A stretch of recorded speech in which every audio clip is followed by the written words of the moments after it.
خەلیل ساڵح 4 ساڵ پێش ئێستا بە خانەوادەکەی شاد بوویەوە. وەک وەفایەک بۆ هەڵەبجە چەند پرۆژەیەک جێبەجێ دەکات.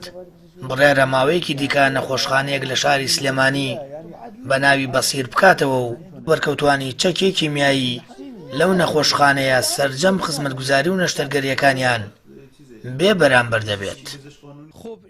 ئەم پرۆژەیە تقریبان 20 ڕۆژی تر بۆ 25 ڕۆژی تر ئەکرێتەوە بڕووی خەڵکیدا و بە دڵنیایەوە سەرجەم کەناڵەکانی ڕاگەاندن داوە دەکرێت و بۆ بڵاوکردنەوەی و ئەم چالاکی کە یا ئەم بەدەستهێنایی کە کردومانە لەگەڵ کۆمەلگایەکی گەورەی پزیشکی لە سلێمانیا لە یاریمی کوردستاندا چۆن بڵێ پەیوەندیمان هەیە کە بتوانین ئەم پرۆژەیە بەسەرکەوتووی بە شێوازێکی پرۆفشناڵانە بە شێوازێکی سەردەمیانە بکرێتەوە و بتوانێت خزمەتی خەڵکی بکات لە یاریمی کوردستانە.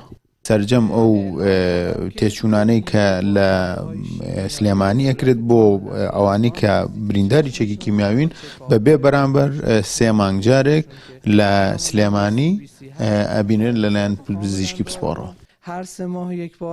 خەلیل بۆ ئەنجامدانی پرۆژەکانی حکوومەتی هەرێم و هیچ لایەنێکی پەیوەندیدار هاوکاری نەکردووە. ئەوەش ئەو مناڵە دۆزراوەی هەڵەبجەی زۆر نیگەران کردووە.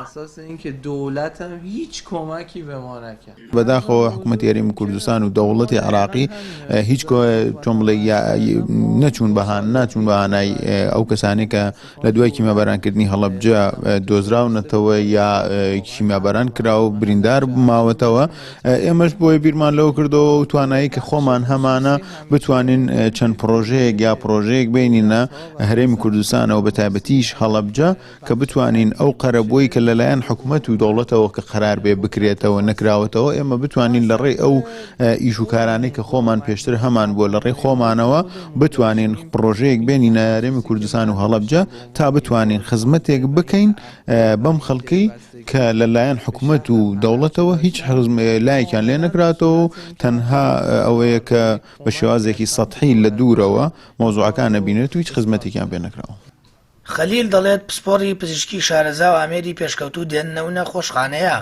ئەوەش وەک وەفایەک بۆ هەڵەبجە بەرکەوتوانی چەکی کیمیاوی تەواوی خزمەتگوزاریە تەندروستیەکان لەو نەخۆشخانەیە بێ بەرامبەر پێشکەش دەکرێت.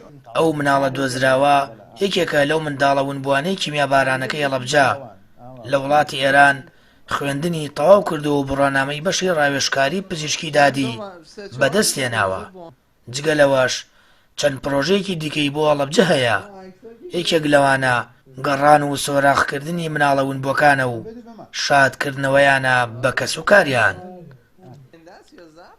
سامان فەتاح، کەناڵی ئاسمانی پەیام، هەڵەبجە.